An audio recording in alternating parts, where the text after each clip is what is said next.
Okay, so for week 3 of spring anime, these shows are very exciting. Story reveals, drama, plot twists, big ass boss fights, new monsters coming in, as well as great story progressions for so many shows. So I'm gonna start talking about them. We still in the early game, but yeah, let's get started. So for Jigokuraku episode 4, so yeah, we get a hot ninja waifu returning. She's not dead, she's still here. She kind of wants to ally with Gabimaru, but Gabimaru, he got no love for these hoes. He's married. This season seems to be like a big advertisement on getting married with this and Donikaku Kawaii. It just makes your life have more meaning. But yeah, after like we fight all these monsters on this island, like there's like these demonic creatures coming in. They have like fish heads. Like they're very scary, kind of like a mashup. They don't really make any sense. Thing is, they're like pretty squishy, so Gabimaru can beat them up. But thing is, they just like get overwhelmed. So yeah, the fact that there's so many numbers on this island is like pretty creepy. There's also like the bugs you gotta watch out for. So Gabimaru and Saga are trying to fight against the animals, trying to survive. And we see all the other characters that are still alive. So first it's Chobe, this like blonde spiky dude with the scars on his face. He's still alive, and we see that his executioner is actually his brother. Wow, what a plot twist. So we get their backstory, which is nice. So yeah, Chobe, him and his brother tried to survive, do things, but then their clan, they kind of got betrayed, and now everyone, like their father died and everything. So they have like nowhere left to go. They're homeless, getting beaten up by bandits. So then Chobe kind of sweet talked one of the bandits. They like kind of joined forces, and then he was just growing up with his brother, living as a bandit, just like doing things to survive. But the problem is they finally get arrested randomly. So yeah, that's why Chobe's on this island now. He needs that pardon. And then the fact that his brother went undercover as an executioner is like very funny because yeah, now they support each other on this island. Thing is, yeah, these monsters are pretty big, but Chobe, he's strong, so he can like wield very heavy weapons, just like smack all these demons. Very good violence, like he has no time for martial arts. He's just like picking up these big axes and weapons dropped by the demons and cutting them up. We see that these demons are kind of like mashups of like, you know, certain religious icons like Buddha. They're all kind of talking about hell. So it's like, oh, you deserve punishment. You've killed people. Killing is wrong. So yeah, all these creepy monster designs are out here. It's pretty fire. Speaking of fire, yo, Gabimaru busts out his fire power, Ninpo Ascetic Blaze. We saw him do it before. Very exciting because yeah, there's too many monsters out here. But it's kind of like Levi on Attack on Titan, just jumping on these big monsters and burning their heads in. And then after that, yeah, the ninja waifu comes in. Yuzuriha, so hot. So yeah, she got that very revealing outfit. But Gabimaru, he has experience with Kunoichi. So he's like, bitch, what do you want? We ain't teaming up with you. You're gonna backstab us. So Yuzuriha knows that, yeah, no one can trust each other. But that's the whole point. We just use each other to survive. And then, you know, when we gotta kill each other, we'll do it. So yeah, they have a shaky alliance right now. It's very funny seeing Gabimaru just like manhandle her. So we see Yuzuriha, she does experiments on these monsters, so she has a lot of intel. So basically, like the big centipedes, they don't really attack you, they're not really aggressive, but the bugs that fly, they're the ones you gotta watch out for. All the other demons are pretty squishy, but yeah, she's like sharing us some intel. Overall, though, you can't really trust anyone on this island, but I'm really liking it. We have like our main cast kind of established now. A lot of the irrelevant people have died, but yeah, more people might die in the future. Also, a problem I did have with this episode, it's not really a problem, but Sagiri is very useless for good reason. Like, I feel like they're setting her up, you know, like she has to struggle a lot. She's the weakest, one of the youngest executioners, so I don't blame her. But yeah, she just like passes out from like seeing these monsters. She's like, I'm so weak. I can't, what am I doing on this island? So yeah, her badass showcase episode 1 where she almost executed Gabimaru was kind of to establish her character. So it does seem like she is powerful, but she's just a bit young and inexperienced. So she just has to kind of go through some character growth before she can like, you know, beat up all these other characters. But yeah, that's my big copium for her. You know, maybe not. Maybe she's not as significant. Maybe she's just a damsel in distress for Gabimaru to rescue. But yeah, we just gotta see. You know, this anime is very exciting, and it does continue as we meet all these characters kind of fighting on this island. Okay, so for Oshinoko episode 2, insanely good anime. I got sucked in through episode 1, and episode 2 is like continuing that energy. Just really solid storytelling. We got a new episode, new characters, new motivations. Everything's flowing very well. It's just not really a fun idol show anymore. It's more like high school drama now. But I love how things are established now. Each of our characters kind of made up their mind on what they want to do. So Aqua, he wants revenge. He's super obsessed with this. His sister Ruby, she wants to be an idol. She doesn't know any better. She just wants to follow her dreams because she died at a young age in her previous life. And then the mom, Miyako, the stepmom, bro, she's amazing. Like supporting the two characters, love her design, and basically running the Strawberry Productions agency. So yeah, where do we go from here? Well, I mean, we're in high school right now. Things are kind of being set up. So yeah, the main thing is Ruby wants to be an idol. She tells all her classmates she's shining, she got the glitter in her eye. But the problem is all these idol agencies, it's cutthroat, so she never got accepted to even one. But we see why. Aqua, he's actually calling Ruby, pretending to be each of the idol agencies, and kind of like making them ghost her on purpose. So like, Aqua is in the back trying to force Ruby not to be an idol. So bro, he's changed a lot. Instead of communicating, being straightforward, he's just like lying, being creative. That might play a part in his character motivations, where he's kind of sneaky and lying to people. And yeah, he just wants to be closer to the industry so he can find his real dad. We see that he has like some self-confidence issues because he keeps comparing himself to his mother. And then the director dude that also took care of him, he's like, bro, stop comparing yourself. Like, you have your own skill, you're talented, every person is different. So yeah, Aqua doesn't want to be an actor anymore. He doesn't think he has a talent, but the director's kind of telling him he's smart and skilled. We see that since his sister wants to be an idol so bad, Aqua actually asked the stepmother to hire her. So yeah, Strawberry Productions is starting the idol agency again. And yeah, we'll see how things are gonna go. After that, we end the episode with both of them starting in the new school. So it's really funny because Aqua, he's like genius level intelligent. He's a doctor. Yeah, when he's applying to the school with his sister, it's like too easy for him. It's kind of like a performing arts school. And then we see Kana. So she's actually the child actor that worked with Aqua earlier when they were younger. So yeah, I guess she never forgot about him. They seem to be kind of rival characters, but Aqua doesn't really have any attachment to her at all. So it's kind of like, who are you again? Very funny way to end the episode, and I'm excited to see what more of this anime got in store for us. Okay, so for Demon Slayer, the Swordsmith Village arc, episode 3. That's when you thought it was a setup episode, just seeing characters interact, Tanjiro getting the sword. It's actually a fight episode. Second half of the episode, the demons are attacking. Upper moons are out here, so they're infiltrating the village for some reason. But yeah, before that, let's just talk about the episode. So we started with Tanjiro getting this legendary 300-year sword. Apparently it's super powerful, like the metal techniques, the materials back then were like so OD that we couldn't really catch up. So yeah, everyone's kind of hyped up for it. Tanjiro's like being a bit modest, like, oh, I can't accept this. But he eventually does take the sword. The problem is this magic demon slaying sword, it is rusted. So yeah, that's a letdown. But yeah, we see that the dude that forges Tanjiro sword is actually watching them behind him, and he's like, okay, leave it to me, give me the sword, I'll handle it. They don't want to give it to him because it's been a while since they saw him, so he might be trying to steal the sword. So yeah, they have like a fight there, but yeah, they kind of like eventually, you know, talk it out. Classic Demon Slayer comedy. And yeah, the sword is gonna get repaired soon. But how soon is soon, because demons are attacking. Before that though, we see some interaction. So Tanjiro and Genya. So yeah, he's talking to Genya. He wants to be friends, but Genya is just like, you know, still angry at Tanjiro for breaking his arm, all that. It's still funny seeing them interact. You know, Genya, he's super angry, but he seems like a good guy at heart, just a bit aggressive. The problem is, you know, Tanjiro, he sees something suspicious. So yeah, Genya can like regrow his teeth. He has some like cool regeneration power that they're hinting at. So we'll see if that plays a part in the upcoming fights. After that, Tanjiro's talking to the Miss Pillar Tokito. He kind of warms him up because Tokito, this man cannot understand basic human interaction. He's strong as fuck, he's really young, but when he talks to people, he's so straightforward, and Tanjiro kind of helps him out, and then he's just smiling and everything. He's kind of infecting Tokito with his positivity. Tokito kind of realizes that if you help people, if you do good, then, you know, they'll repay you back, so it's worth being a nice guy. So good character moments from Tanjiro and Tokito. You know, Tanjiro's generic shonen positivity, it actually plays a part in the story. But yeah, after that, the demons are attacking. So yeah, we get the upper 4 out here.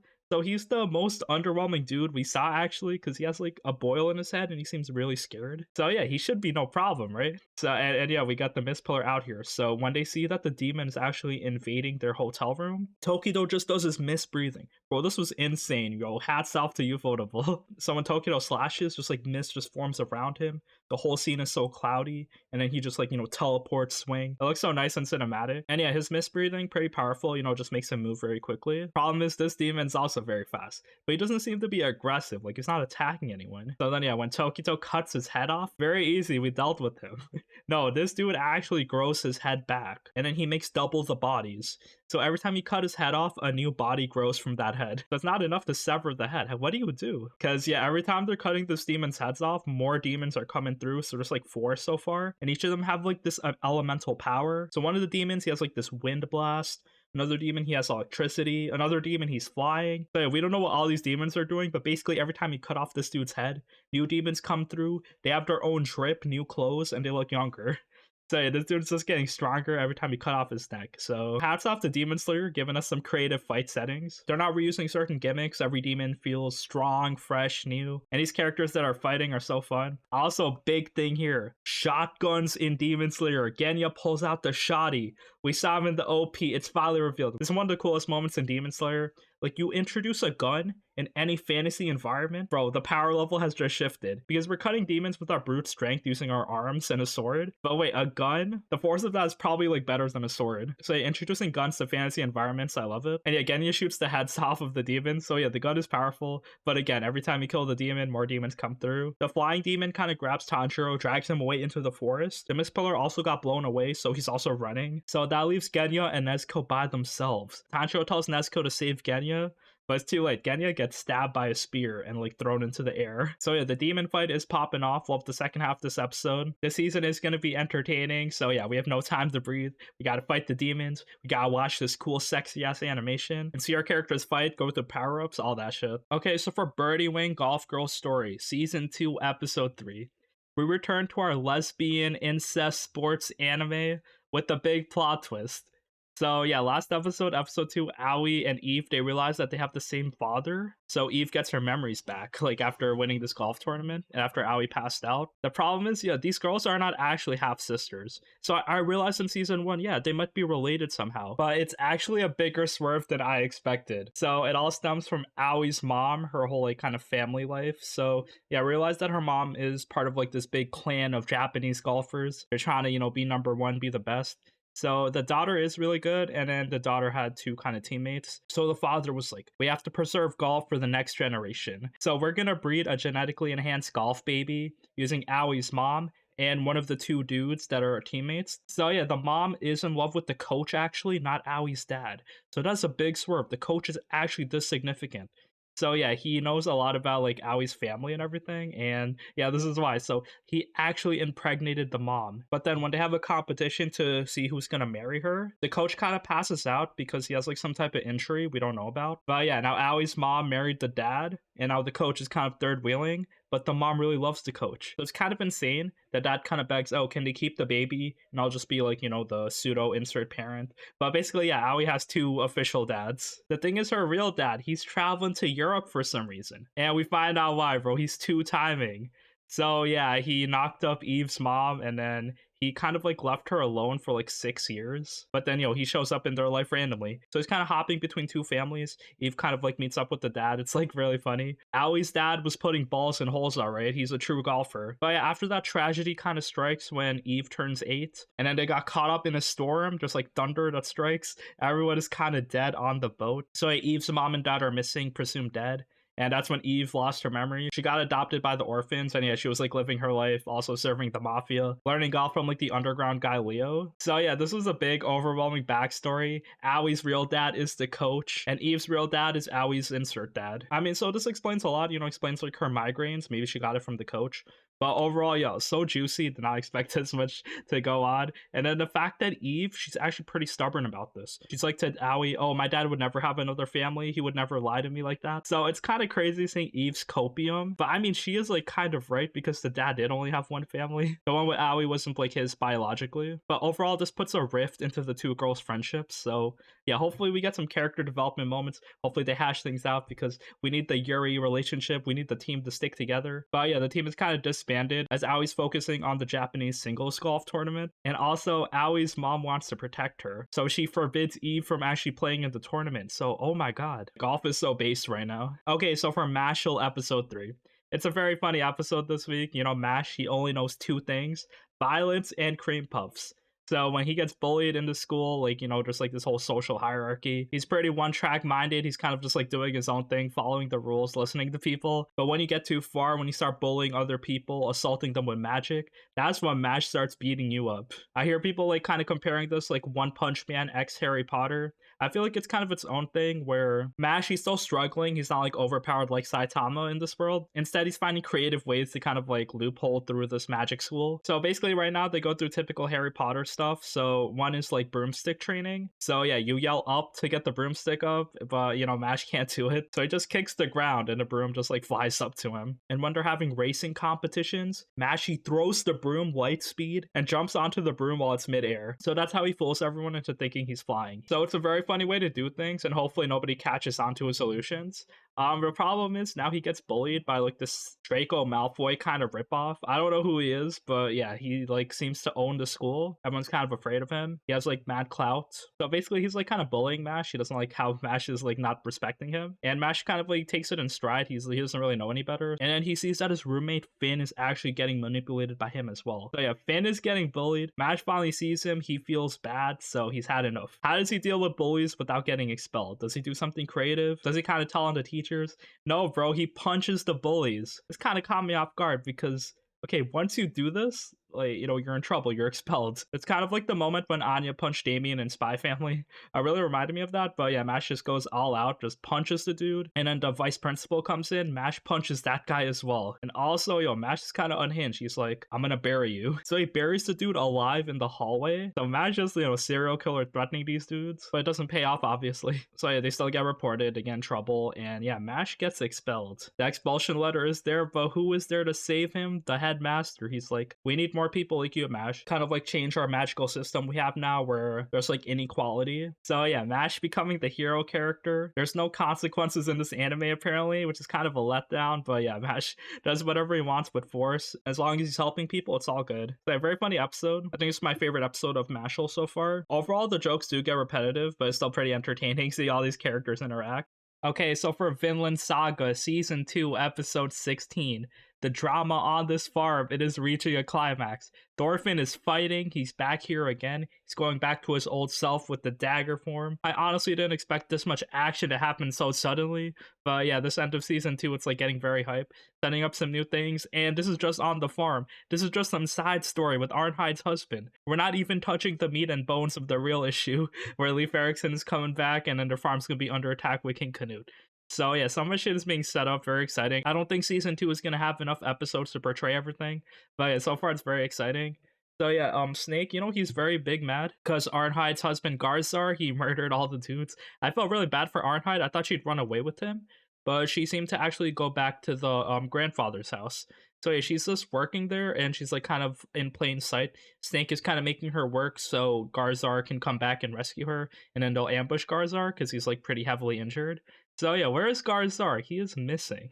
It looks like Arnhide actually took care of him and is hiding him in the house. So that's kind of sick. I didn't expect her to go this deep for her husband. I thought he was too far gone. But yeah, it's like very emotional. Love seeing her cry as well. Thorfinn and Einar come and visit her and then she kind of tells them the story. Her delivery, the crying, it got me so much. So this anime, it's so perfect, showing the struggles of everyone. Like these guys are slaves. They don't have too many rights right now and then they're like suffering. And this situation is just like makes it even harder. So yeah, right now they kind of hatch a plan. Because, yeah, Einar, he's ready to sacrifice everything for Arnhide.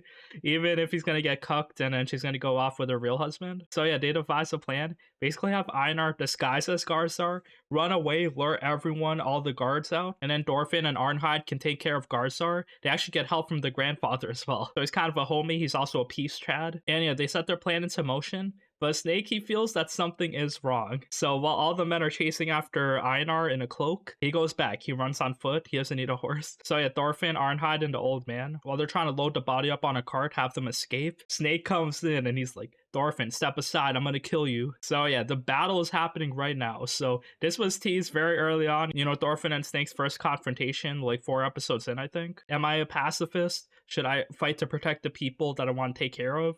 So yeah, he decides to fight. He puts up the fighting stance, very funny because he doesn't have any weapons on him, but yeah, classic stance with the daggers. He dodges a blow from Snake, and yeah, the fight is beginning as we end the episode there. So very crazy, you know. I think things will work out for the better. Thorfinn will probably win. But yeah, it's just a very sad situation all throughout, and I wonder if this will have like big time consequences. But yeah, this anime is very good, very solid episode, and also telling us a lot of random details. So yeah, we learned about Snake, his background. He's like, you know, a tough dude. So yeah, Snake's sword kind of tells us a story about him, where he's not really from Europe. I know people are guessing he's like part of the Byzantine Empire or some shit. So yeah, all these details sprinkled on, a lot of trivia. And yeah, the anime continues as we get an awakened Thorfinn. Okay, so for Ousama ranking Treasure Chest of Courage, episode 2. So I was actually wrong about this anime. When I saw episode 1, I thought it was like kind of future events after the end of season 1.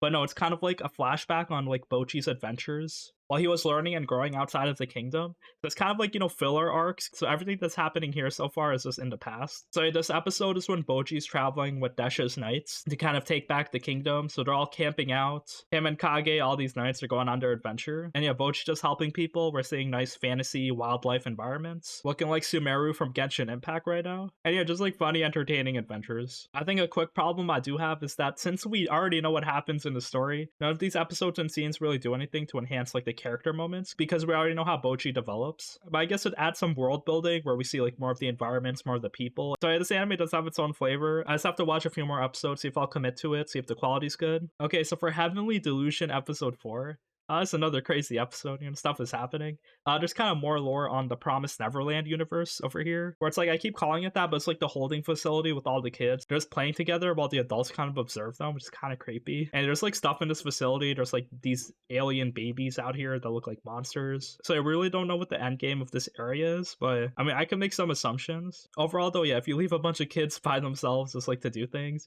they kind of break the rules. They form relationships. They kiss each other. We see one of the girls. She actually goes to a nursery where there's like alien babies, so it's kind of weird because they think that's where real babies come from, but it looks like they're breeding monsters here. After that though, more action stuff happening with Kiru and Maru. Maru has that magical touch power, so they're gonna use that to beat the fish up. They kind of lure the fish that's attacking the boat. They have him absorb some marijuana that's being shipped up in this boat, and Maru kind of touches it and evaporates it. So yeah, this anime, very interesting. The story's going places, kind of setting up a lot of like mysterious stuff. So I guess we'll see what's gonna happen as we continue. And that's it for the shows this week. Thank you for watching. Very exciting. These episodes are kind of just getting started.